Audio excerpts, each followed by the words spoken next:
Hello and welcome to this Roasters panel on Brazilian tariffs. A huge thank you to Algrano for opening this space and presenting this event, and thank you very much to our guests for coming in and sharing their perspectives. I'm RoasterKat, and I'll be your host for this Roasters panel. The idea is to have a candid conversation and hear from these three US-based roasters about their perspectives, pivots, and plans for coffee sourcing in the current situation, specifically focusing on the impact of the 50% tariffs on green coffee coming from Brazil. As of right now, as of the recording of this conversation, it might change in an hour, it might not. But as of the recording of this conversation, the 50% tariff on green coffee from Brazil still stands. I plan to leave time at the end for some questions from the audience. So please drop your questions in the comments, or you can hold them till the end and we'll get to them then. I feel like as roasters, a lot of us operate alone a lot of the time, or we have very small communities, very small teams. So this is a rare opportunity to open up this dialogue and connect with other roasters about how we're all thinking and what we're doing in these times. So first, we're going to meet our panelists. I'll invite each of our panelists to introduce themselves. Sam, let's start with you. Hey, so I'm Sam La Robardiere. I own a coffee roastery and 4 cafes in Redding, California. Company is called Theory Coffee Roasters. Yeah, so I've been in coffee for a little over a decade. And let's see, what else can I say? Kat, you and I met at US Coffee Champs. Yeah, many, many years ago. That was like 2 years ago. Well, Oh, we met before that. yeah, But we really got a chance to hang out at US Coffee Champs for a few minutes, yeah. that's true. That's true. Thank you so much, Sam. It's great to have you on. And yeah, I'm looking forward to hearing your insights. Natalie, next up to you. Hello, I'm Natalie Van Dusen. I founded Treeline Coffee Roasters in Bozeman, Montana. We have several cafes in the Bozeman area, Big Sky, and Bozeman region. And we have a roastery and wholesale and e-commerce business. Yeah, and I oversee our sourcing and roasting team as well. Awesome. Thanks, Natalie. And I just had the pleasure of going to Treeline and visiting Natalie just a couple of weeks ago. And you have, yeah, beautiful space, really great coffees. And I'm really excited to chat with you more about this as well. We got to Thank talk a little you. bit in person, but now we get to share our thoughts and feelings with everyone else. Looking forward to it. All right. And Patrick. Hey, I'm Patrick Reardon. I'm the head roaster for Palace Coffee up in Amarillo. We've got 3 cafes. I previously had Mythic Roasters, which was like a micro roastery, and I had Lily's Coffee in Henrietta. I just had the opportunity to move up here and take over green sourcing and roasting for Palace. So coming from maybe going through a pallet a year to booking my first container has been quite the trip. Yeah, I can imagine. Well, congrats on the new role. And yeah, thank you so much for being here. For everybody else who is in the conversation, let us know where you're from in the chat. I'd love to see where everyone's joining from. So yeah, thank you all. Glad you are all here. Let's get right into it. Coffee sourcing is difficult enough, but the tariff situation over the last 4 to 5 months has been uncertain, confusing, and constantly changing, even right now. The Brazilian tariffs of 50% were announced a couple months ago. Then there was talk that coffee could be exempt, but then it wasn't exempted. So as we said, as of right now, coffee coming from to the U.S. from Brazil is subject to a 50% tariff paid to the U.S. government, making Brazilian coffee 50% more expensive than it otherwise would be. And this money is, as it's the tariff, it's not going back to the producers, unfortunately. So obviously, the more Brazilian coffee you bring in, the more this impacts you and your business. So for each of you, would you tell us about how much of your coffee comes from Brazil in a typical year? Let's go in the same order, starting with Sam. Yeah, so we're not a huge roastery. We're roasting about 75,000 pounds a year. And about 30% of our coffee is from Brazil. We actually built our espresso blend, and we have two blends. So we built both of those blends off of a base of Brazil. So yeah, and they're our best sellers overall. And so yeah, about 30% of our total green coffee comes from Brazil currently. Mm-hmm. Natalie? Sorry, I'm trying to figure out this mute unmute because it's a little louder You're I good.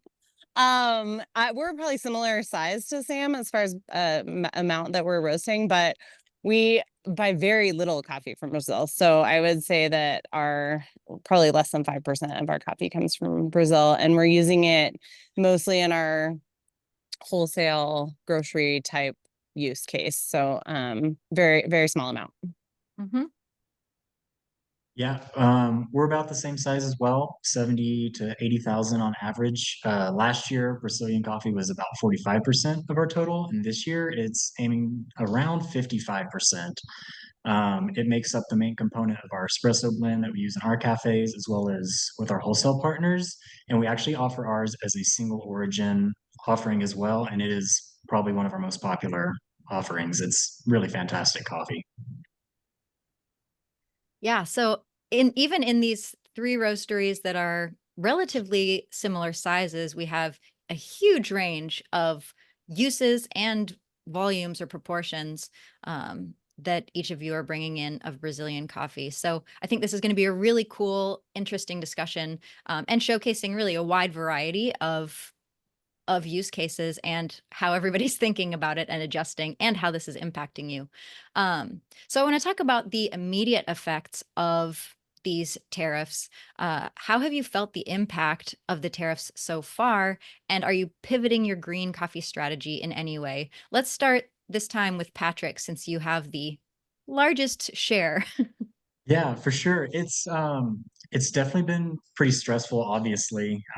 Just looking forward to next year, we're trying to start booking more futures and getting more on top of things so everybody knows what to expect. And obviously with this going on, it's been a lot harder for us to nail down like our supply for the next year.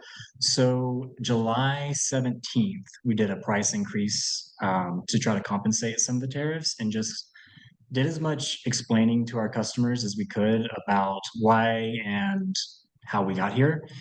Generally, people have been very receptive, but it's been pretty intense trying to find other alternatives in the meantime, basically to prolong our supply of Brazil as long as we can.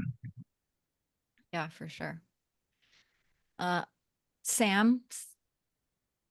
Yeah, so obviously we've all felt, I think most of us have felt tariffs on a lot of other origins at this point.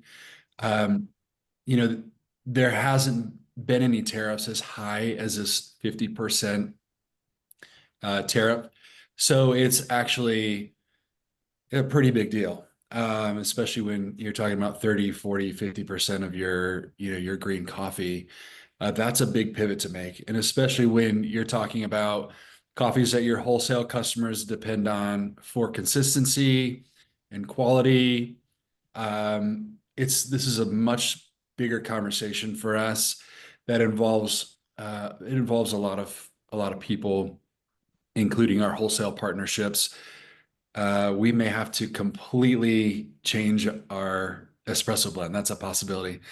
So the tariffs have affected us to this point at other origins that we're purchasing. Obviously, harvest times are all different. So, Ethiopia and a lot of Central American coffees that we're bringing in right now, our prices have definitely gone up. Thankfully for us, it's been on our single origin coffees, which we're always market pricing both to on our retail side and our wholesale side. So that hasn't had a huge effect because we do market price and we don't just have like all of our single origins are this price. They're always priced according to the market. The biggest impact that it's going to have is on our blend components, which are our number one sellers with our retail and wholesale customers. Yeah, for sure. And Natalie, how about you? And especially in terms of a plane just go overhead. No, just a cement truck. It's Ah. fine. Sorry. All good. Bad Yeah, timing. in terms of especially as Sam mentioned the wholesale partnerships, you said that Brazil is a big component of your like that's where most of your Brazil goes. Are you having to make similar adjustments? Yeah. So, while Brazil is a smaller amount of the coffee that we're buying, we obviously felt tariffs like everybody else. And I think as really for us, like at the start of the year, with the coffee market going up and then the tariffs coming in and just sort of all the volatility, I think it really forced us as a business to have a conversation about what's our holistic plan. And so trying not to make game time decisions about every single origin or every single product we buy or bag purchase or any of those things. We were trying to get clear on what are our core values as a business and how do we maintain those. And so for us, we buy a lot of single origin coffees. We buy from partners we've had from for a long time.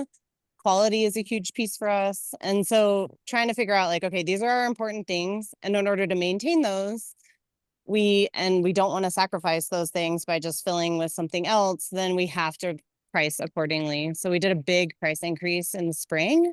And that was obviously nobody likes to raise prices. That like feels crummy.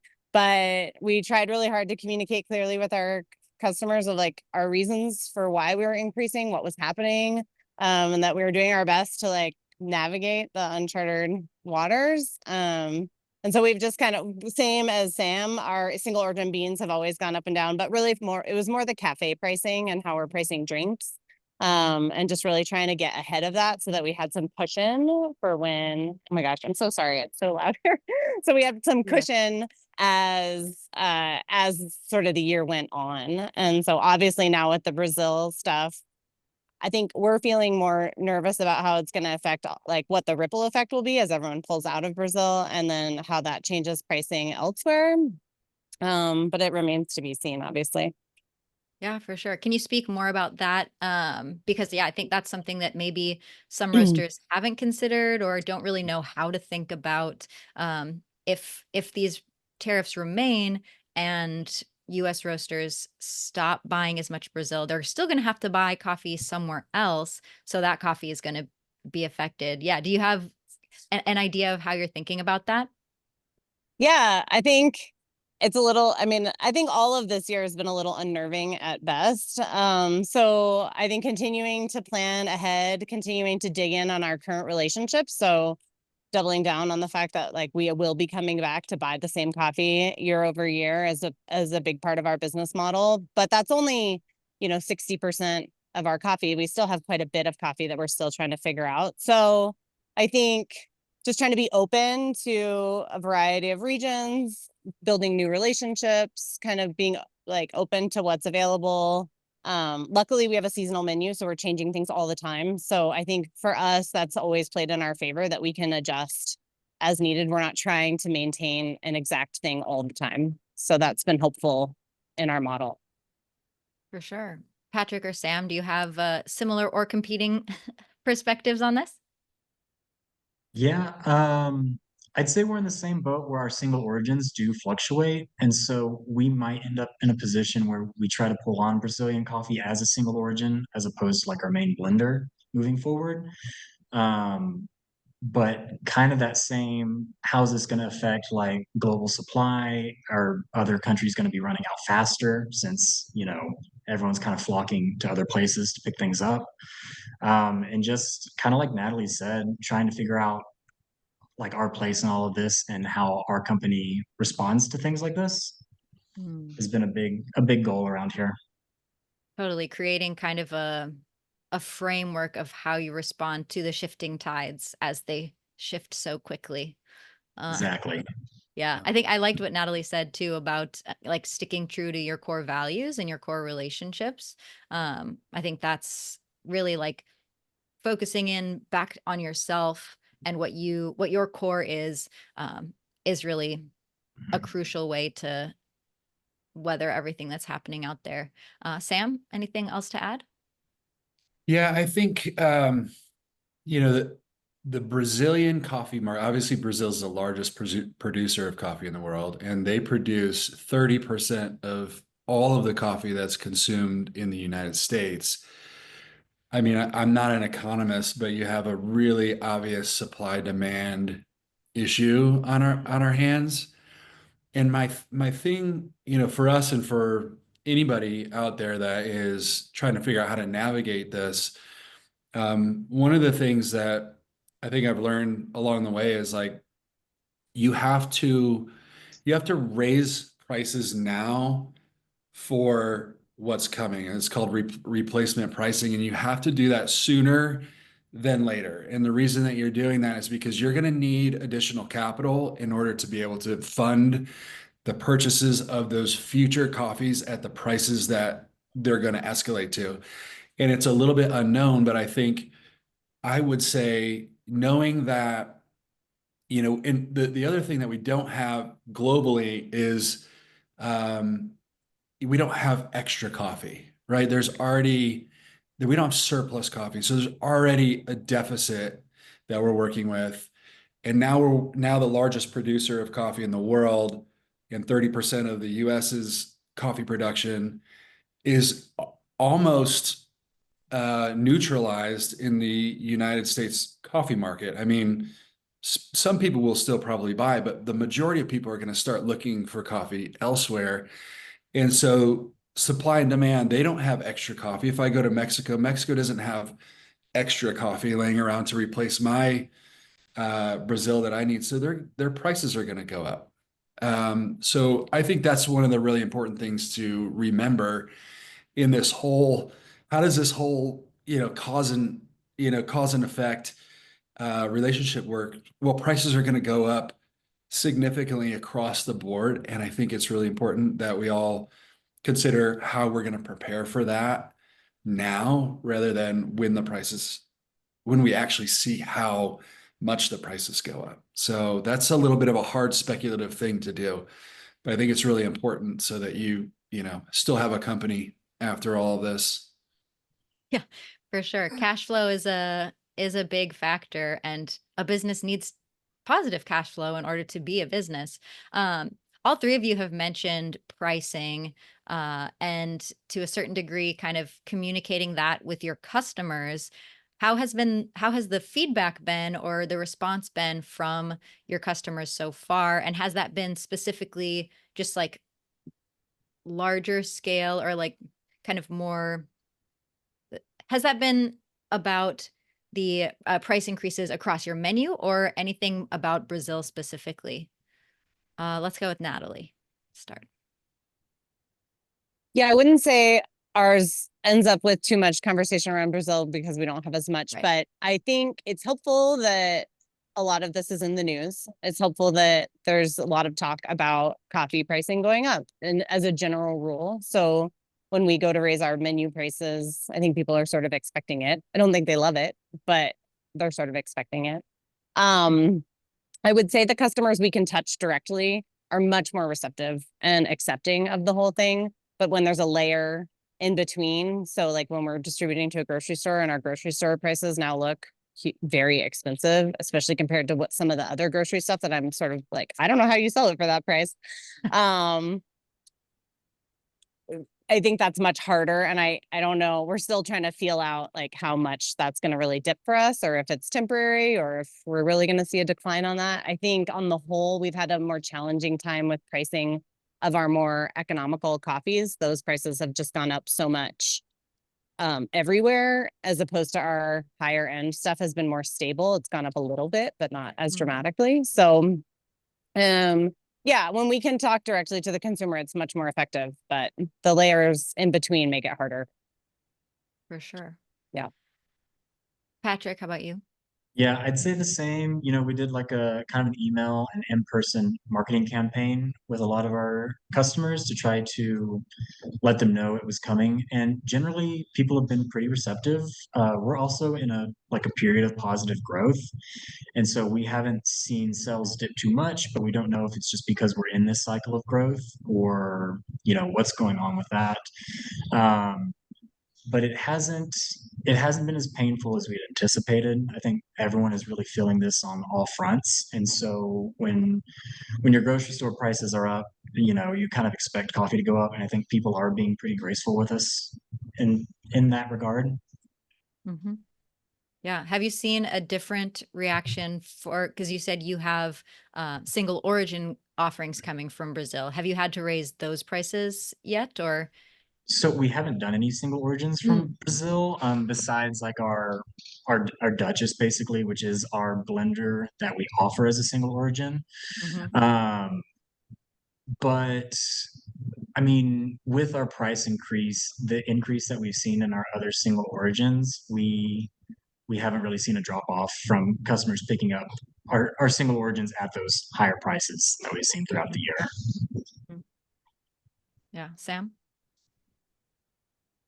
I think it's never fun raising prices. It's like the time you dread as a cafe owner, wholesaler.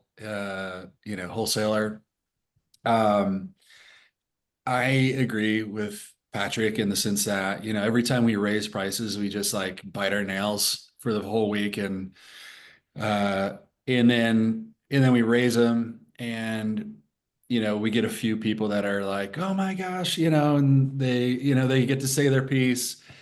But they're still there, and I think it's important when you're providing a good quality product and your customer service is great. I think the challenge a lot of times with raising prices is if you're not checking a lot of those boxes of, excellent customer service, if the quality doesn't line up, there's a few things that I think are kind of red flags. But I think if you have most of those boxes checked and you do, like Natalie was saying, like really try and communicate the best that you can to all of your customers, whether it's your email list, probably wouldn't SMS it, but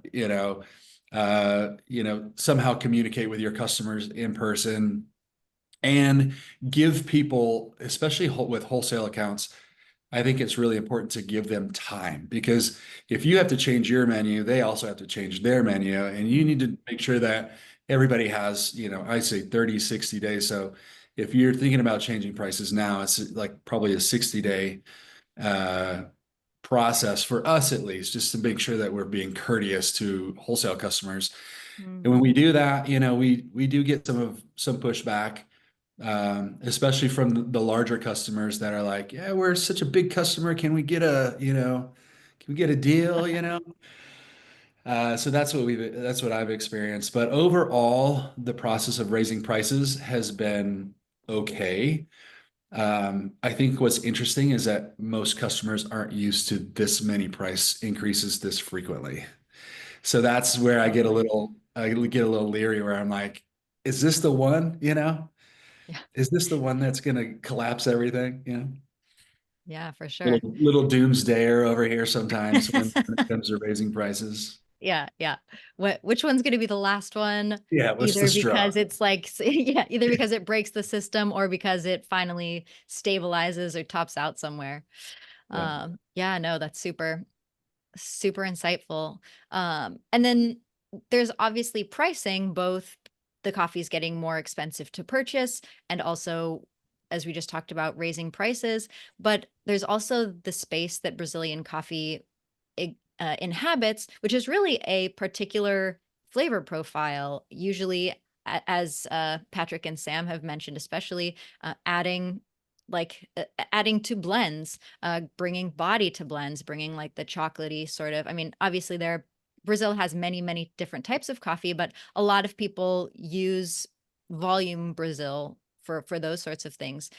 So Sam, could you talk a little bit about how you a little bit more about how you use Brazil and how you're thinking about finding replacement coffees, not just about price point, but about flavor profile. You mentioned you might have to overhaul your flavor profile in general, your blends completely. Yeah, I think we might have to overhaul the blend, maybe not completely. I might be being a little dramatic, but I think Brazils are really good for a couple things. Like you mentioned, chocolatey body. They're usually lower in acid, which is nice for, your blend espresso, be able to cut through the milk, and cut through a latte, but also not have to be too dark. And then the other thing with Brazil is obviously the price point. Like you can get an 84, 85 point Brazil, for less than you can get an 84, 85 point coffee from almost any other origin. So that gets a little tricky because even though you're trying to replace the profile, your price point for your blend, which, hopefully, as a wholesaler, you do everything that you can to make the quality and the price point consistent so that you're not just always changing pricing and quality on your wholesale customers. Um, so I think I'm looking at, if I do try and replace Brazil, I'm probably looking at something from Mexico, possibly Peru. And then I also think the roast profile may have to change a little bit. I might have to consider I might have to consider muting acidity a little bit more than I consider now because I have Brazil as 40% of our espresso blend. It allows me to put a really nice, sparkly Colombia in there. And so now just making sure that that flavor profile is balanced and it cuts through the milk, but it's also not just like a super tart or acidic experience. With the milk. I think it just, there's just a lot, there's a lot to figure out. But I am looking at like a Mexico would be my first, um, is my first hunch, and that's where we're looking. Mexico's also, you can correct me if I'm wrong, but not experiencing tariffs at the moment. So As of that's this recording and my knowledge, that is correct. yeah, yeah. So not that Mexicos don't have acidity, but you can find some that are just really super chocolatey and a little bit more muted, a little bit maybe lower elevation. But that also, you got to roast that properly. So anyway, that's how I'm considering making the changes at this point. Yeah. And you kind of mentioned adjusting your roast profile. Do you anticipate changing your approach to roasting as well? Um, we do for our blends, we do post roast blending. So we roast everything individually, which is nice because I think it'll require less of an overall tweak. So if I do, grab a Mexico, a coffee from Mexico in replacement of the Brazil, I can really focus on tweaking that profile versus having to change everything up. Sure. Um, but I mean, it's one of those projects. It's like when we talk about it in theory, it's like, oh, I can just change the Mexico profile. But then when you actually change it and then you try it and you run it through all the reps, it might be like, all right, we just got to start over. I just don't know. I mean, For sure. remains to be seen. Yeah. Roasting is fun and dynamic that way. Yeah. You can have an idea of what's going to happen and it could really not happen, or it could work out better than you thought. Right. Patrick, how about you? How are you thinking about changing your approach to buying and then maybe your approach to roasting? Yeah, we're kind of in the same boat as we're looking to Mexico, Peru, Bolivia. Um, it's it's really good to be calibrated with your importers and the people that you work with. That's been invaluable to us as the partners we work with. Kind of know what we're looking for, and so they've been able to assist us in, hey, this might work for you. And kind of like Sam said, we're in the same boat of, you can get something out of Oaxaca that's got that big chocolate flavor, but you might be missing something else that you were getting from the Brazilian coffee. So we're kind of also in that maybe back to the drawing board of, does this become a tri blend? Like, how do we adjust things? Because we use like a natural Ethiopia, which gives us these really light, bright flavors. And so we have to try to balance that out, and figuring out how to do that again with a completely different crop is, yeah, a little intimidating, but kind of the same boat. For sure. Yeah, it sounds like both of you have a lot of the bulk of your Brazilian going into blends. So Mhm. Makes sense. How about you, Natalie? Are you having to do much adjusting with just these 5%? Luckily, you're sitting in a pretty good position here. I know, I know. I'm like, oh, I'm a little relieved. The way we don't use it as a blend, we use the Brazil that we buy as a single origin. So I think we have a lot of flexibility. We can omit it from the menu and just go on with the other things that we have, or we can look for something else that's similar. My guess is we'll probably just end up finding another coffee that stands on its own in its place and not try and make it something it's not. Because we're lucky that way. Yeah. Nice, for sure. I was speaking with another roaster recently about this same issue, and they said that their plan is actually to buy more coffee from Brazil in collaboration with their producing partners in Brazil. So they're buying a bigger volume to get a volume discount to kind of offset the tariff price at a little bit as much as they can. Have any of you been in contact with producing partners in Brazil, or have you heard directly from anyone you've worked with in the past? I have not, but I love that idea. Same. Um, Yeah, I haven't talked to anybody yet. But it is something I've kind of considered. I just don't know how much room they have to maneuver like that. But that's why we need to be having those conversations to set everybody up as early as we can. I I reached out on WhatsApp to the producer that we worked with prior to this. It's not the story doesn't end very well because he hasn't replied yet. But I'll have to get back to you on. So I reached out to him and I asked him, hey, I wanted to hear your thoughts on, supplying coffee to the US this year. And I haven't heard back from him, so I don't know what that means. Maybe he's just busy with harvest. Yeah, Uh, but I mean, it's a tail end right now, so I'll have to keep you posted on that one. yeah, for Um, sure. but he obviously wasn't jumping at the opportunity to have the conversation, so that's also interesting. Yeah, yeah. Yeah, that's super interesting.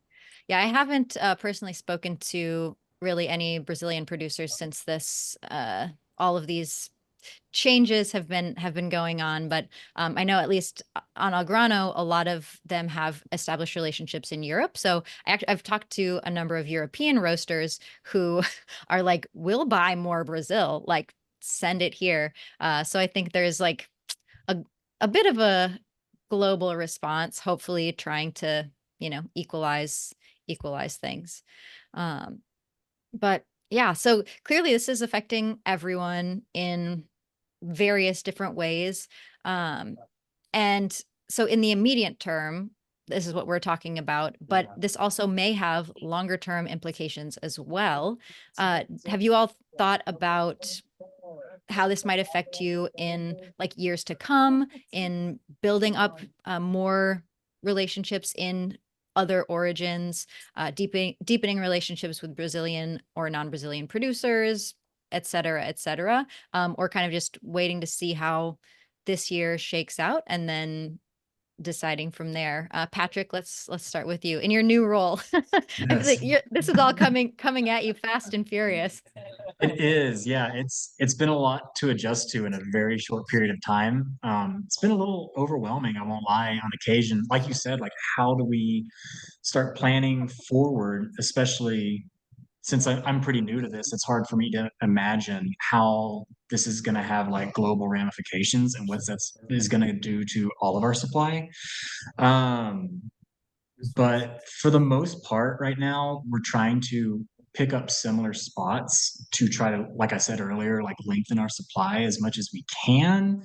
And now we're starting to look towards like a date of like if tariffs don't get lifted or if we don't have any other options by this date, we might have to start moving forward with other contracts. And that's kind of where my forward planning is right now. It's very difficult to know where things are going to land. Totally. Yeah, that's kind of like what Natalie said about focusing in on your core values, like creating a plan for yourself, creating a timeline for yourself, and then whatever happens in the world, you'll adjust to it then. But yeah. How about you, Natalie? Anything more? Yeah, I think for us, it's helpful to have relationships in a variety of origins. So as things ebb and flow, hopefully we have more opportunities to be able to be purchasing from a wide range of places.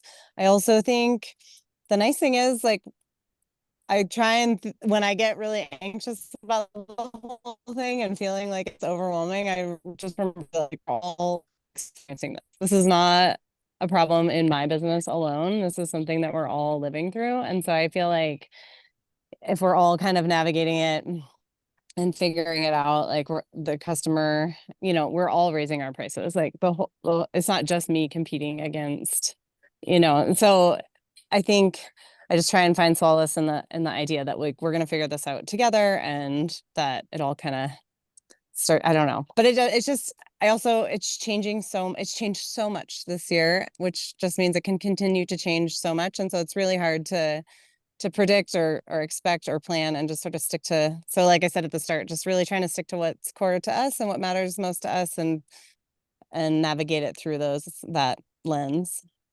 Yeah, for sure. How about you, Sam?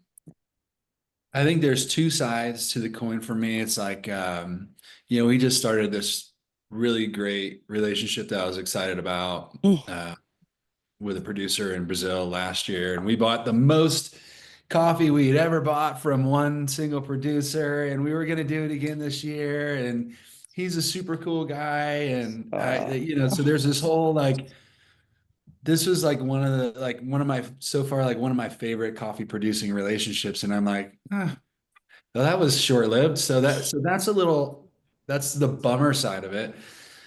But then there's also this creative side of me that's like, wait, I get to go back to the drawing board now. Like, if I'm not married to this Brazilian coffee, and this relationship just can't continue to function currently, like I can retool and recreate, and I actually think I can make, my blend better. Um, so I think there's the bummer side, but then there's also this, I'm a little excited, to be honest with you, that I've been rocking this blend, it's like a band that, has a hit and they have to sing it every single night for like, you know what I mean? And then they get a new hit, and then it's just like, okay, cool. Like it's just refreshes their excitement and enthusiasm to go perform again. And so I'm in that, like that's where I feel like I'm at. So I'm trying to look on the bright side and be positive, and also to Natalie's point, like remember, like we're all in this together.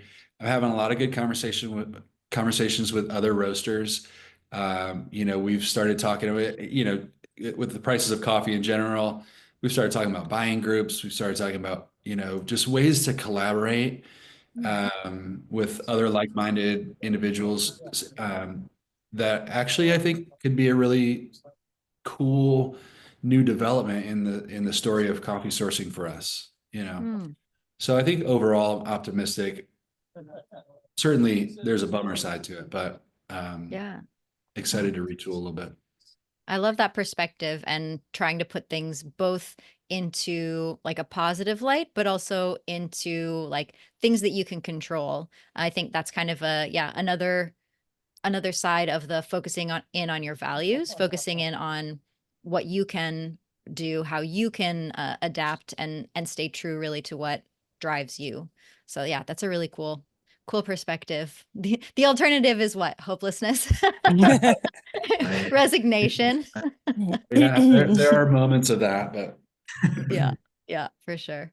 No, cool. Well, that actually brings a question. Like where are you looking and who are you talking to for other, I don't know, for information, for camaraderie, for a sense of community? Sam, you mentioned like talking to other roasters about buying groups. Yeah, what can you tell me more about that? yeah. So I've had conversations with Jason Grist, who's I don't know if anybody's heard of Old Soul, but they're a Sacramento-based roastery. And so, we're pretty close in proximity to each other, and our coffee philosophies are very similar. So, when we're talking with our relationships in country, we're trying to like, hey, can we double our order and, decrease the price? So we're having those conversations. Haven't quite landed on anything yet. Um, Also, I think Algrano, I mean, David is our rep, David Pozuelos. He's been really great about sending me information. So I'm getting a lot of good information from importers that I work with, Algrano specifically. All the newsletters from all the importers. I'm reading every single one of them. Those are helping me navigate. So I think it really is just like this whole network, excuse me, whether it's roasters or importers, producer relationships. I think it's really important to be talking to everybody right now. So, yeah. So I think that's where the majority of the information is coming from is just everybody gets a little bit of information and we send it to each other and just kind of creates an ecosystem of being in as much of the know as you possibly can. Totally. Yeah. Shout out to David. Natalie, I know Yeah. you work with David as well. Yeah. Where do you get a lot of your information and to stay up on all of the things that are happening? Yeah, I would echo a lot of what Sam's saying. I think more with importers and some of our farming partners and just trying to send texts and stay in touch. And yes, also reading all of the communication from importers that is being published and really just trying to figure it out. I think it feels confusing and unnerving and it's really hard to stay on top of all of it. So yeah, just trying to get whatever I can. Yeah. Yeah. Patrick? Yeah, same boat. A lot of the importers we work with, I pull a lot of info. Like Phil's our rep. He's always great. Appreciate him. Yeah, hooking us up. I use Instagram a lot actually to connect with a lot of roasters that I see. And then just communicating, like my friend Dathan at Red Fox, sending texts like, "Hey, none of this is normal, right?" It's like, no, it's it is not. It has been for a while, but usually not. It just really helps having people in your corner that you can talk to through these things. Like our coffee team here at Palace, we talk each other down. It's having that sense of community in our industry that can feel very separated a lot of the time. It's definitely a huge help.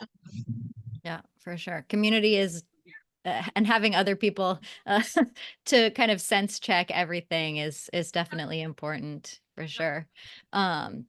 Cool. Well, I think I've come to my last planned question, and then we'll have time for some Q&A. But yeah, my last question is, as of right now, what does actually I have another, just a very quick theoretical question. If they announce that coffee is exempted from tariffs today, does that change anything for you and how? Very, very quickly. I want to stay in the concrete, but this is a brief diversion into the theoretical and maybe somewhat hopeless, romantic, hopeful. How about you, Natalie, since you have the smallest proportion of Brazil, does it change anything for you for this year? Not immediately, but other than just like a huge relief, obviously. I mean, like I said, I think it's going to have such a ripple effect. So even though we're not just buying Brazil, I really think that it's going to impact all of the other regions and buying availability. So yeah, I think it would be a huge relief. And maybe we'll just be able to keep continuing to buy the Brazil that we have. So I don't have to make a change. So yeah, I guess that would be the one immediate change. Cool. Sam, how about you? Yeah, echo to Natalie, in the sense that the coffee market has been so unstable that I think anything that adds stability to it. I mean, we saw the C market price just shoot through the roof. Anything that adds stability to that is more than welcomed, and I hope it happens. I ultimately, we've seen the executive orders and the tariffs.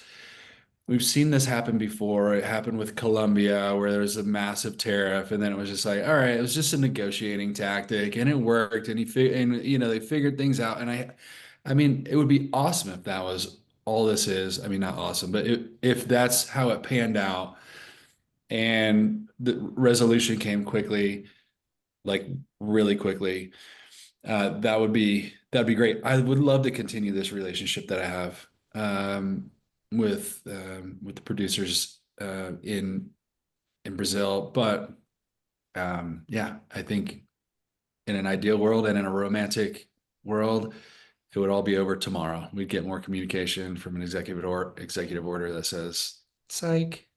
For sure. Yeah. I Yeah. feel like that's the kind of like, that's the thing about this is that now everybody has been starting to make plans with the understanding that these tariffs are in place. And now it's like maybe there's the hope that they might be exempt. It just throws everything into instability and volatility, which is Yeah. really hard to plan for. Right. Yeah, I was thinking about that too, Kat. Like, I think as like a business owner, there are times to be risky and kind of hedge your bets and like, oh, I could probably order a bunch of Brazil and likely by the time it lands, the tariffs will be significantly reduced. But I think at this level of risk at 50% tariffs, that it feels so unwise at this time. So it's like I wish I could speculate and plan that way, but ultimately I think, it's up to me as a business owner to do what's best for the business primarily so that there is a business. So yeah, I wish we could speculate and say, oh, in, a couple weeks this will all be over. But Right. You have to act in the reality that currently is, not Yeah. the one that may or may not be. Patrick, how about you? How if a brief theoretical diversion, if the tariffs are lifted, does that change anything for you right now? I mean, not right now. That container I mentioned earlier was actually out of Brazil. It's like Sam said, a producer we had worked with, Bruno at Facenda and Hame, pulled on a container from them last year as well. And we would love to keep that relationship going because their coffee is exceptional. And we got super lucky where our container landed and was stripped, I mean, weeks before these tariffs went into place. Yeah, so we have a little bit of like room to breathe, but I mean the perspective butterfly effect of this is harrowing. I mean, if if any business loses like 20-30% of their income for the year, like how many people will still be able to farm after this year if all of this goes under? And then where does that ripple out to? Like in Brazil, it's yeah, it would be great if the whole thing did not fall apart. Yeah, for sure. Yeah, well, as of now, with the current, reality, my last question is, what does forward contracting look like for each of you for the rest of this year? Let's go in reverse order. Patrick, we'll start with you then. Sorry, what was the question again? Uh, as things are now with these tariffs in place, then how does forward contracting look like for you for the rest of this year? Yeah, so for the rest of this year, we're picking up a lot of spot that's available because you can see these are the tariffs for the most part that are going to be accumulated on these lots, and we can plan for that a lot easier than kind of like Sam was saying, if we started booking now, what are our tariffs going to look like when these positions are hitting? Are we looking at a 20% on a contract that we, set 6 months ago? And now we're trying to scramble to recalibrate on that price. I mean, moving forward, ultimately, like I said at the beginning, we want to move towards more futures and contracting ahead of time, but everything is so up in the air. Yeah, it's like impossible to predict right now. Yeah, for sure. How about you, Sam? How's forward contracting looking for you for the rest of this year? Currently, I think like Patrick a little bit, I'm in a decent spot with Brazil. I have 6 months contracted already. So, but I think Brazil contracts need to start happening pretty swiftly. So I think I'm anticipating missing that window. And so I we'll continue. I'll continue forward booking for all single origins as normal. The one unknown to me is I have a bit of work to do with retooling the blend. First of all, finding coffees that I think fit what I have in my head as the ideal profile of that blend, and then doing a bunch of roasting and sampling and tasting and all that sort of thing to see if it actually works, and then possibly forward contracting with another origin for this replacement blend component. Yeah. And Natalie, how about you? Is it just swapping out that one Brazilian coffee? Yeah, just looking to figure out that one coffee. And then otherwise, we're contracted with we have forward bookings through March as of right now. So everything's sort of slotted in for the next 6 months. So feeling pretty okay about that, I think. Or Yeah. just like, it'll be what it is. I don't know. But That's all we they're can do, right? planned, so we're Yeah. sticking with the plan for now. For sure. Very cool. Well, great. Thank you all for that insight. As we've mentioned a couple of times, this community, having conversation with other people in the same boat is really, really useful and valuable, and hopefully makes everyone feel a little bit less alone.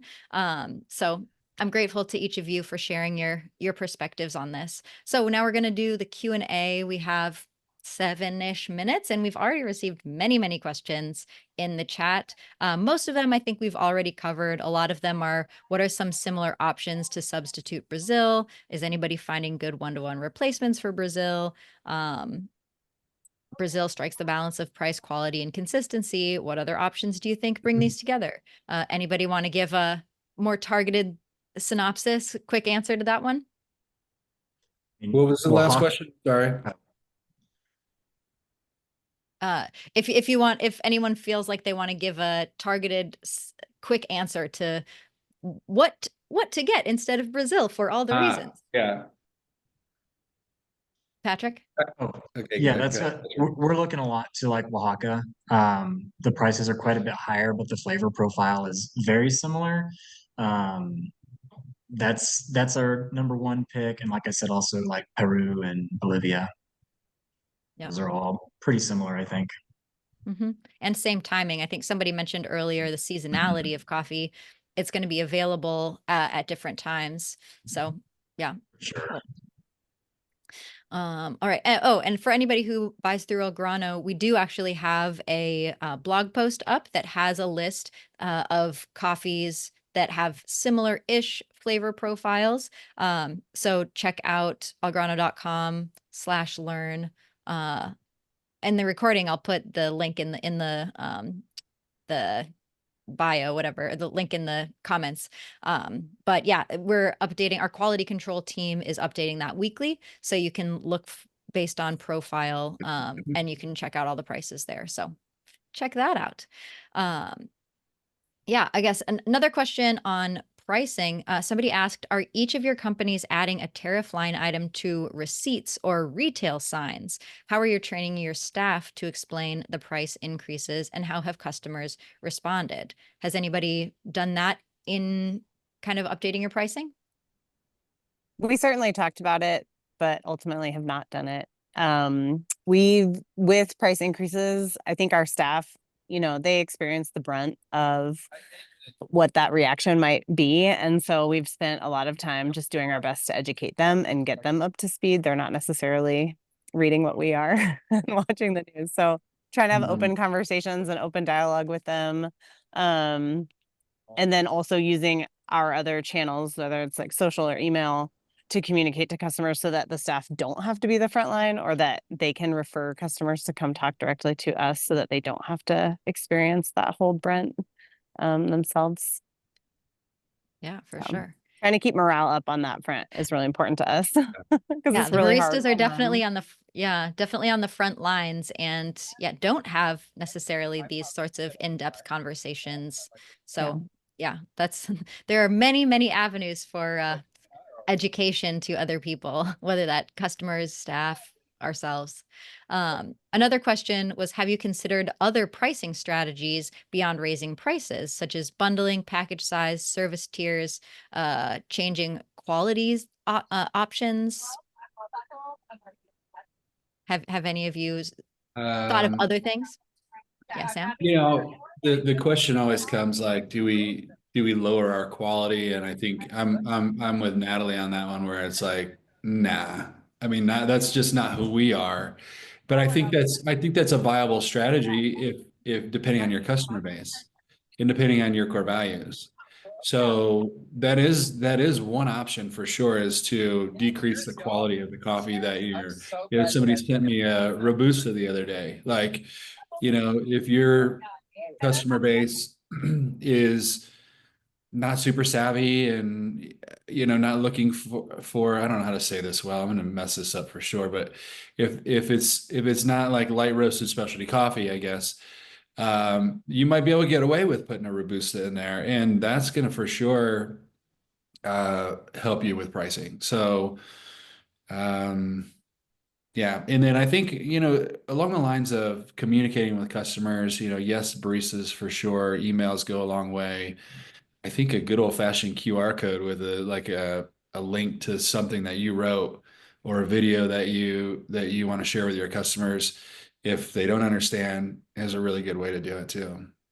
Great. We, Well, we didn't drop, we didn't drop our quality, but we did try and readjust some things to have a wide variety of offerings. So, and specifically, we have a subscription model where it used to be one certain offering. And then as we raised our prices, we considered, our grocery offerings are usually more economical, right? And that's not something we would have as a subscription historically. And so we decided, hey, what if we now offer our grocery store coffees as a subscription? Like, not everybody wants these fancy single origin coffees in their subscription. So we were like, hey, we're raising prices, and also you have new options to choose from in our lineup. And so we tried to like ease the blow by giving them other choices that they may not have had before. if you can't fix it, feature it, as they say. Not a bug, it's a feature. Yeah, exactly. Awesome. Well, I think we're just about out of time, so we'll wrap it up there. I feel like that's a really good place to end it. I wasn't sure if we were going to end on a positive note or how this was going to end up, but I'm grateful for that last insight. So yes, thank you to everyone who has joined us today. Thank you so much to our panelists, Natalie, Sam, and Patrick. You all have, I think, provided really valuable insight and just information about how you're thinking about things, how you're pivoting. And I'm really grateful to all of you for sharing your insights. And also a huge thank you to Algrano for allowing me to open this space up, and for providing the space for us. I hope the discussion has provided some clarity, or at least a sense of community and camaraderie around this topic as we all navigate these changing challenges. I will try and keep you all updated as things change and I learn about them, both on my RoasterKat Instagram and on Algrano. So yeah, thank you all. And until next time, happy roasting. Thank you all so much for having us. Thank you, Appreciate it. everyone. Thank you. Thanks, everybody. Thank you, Kat.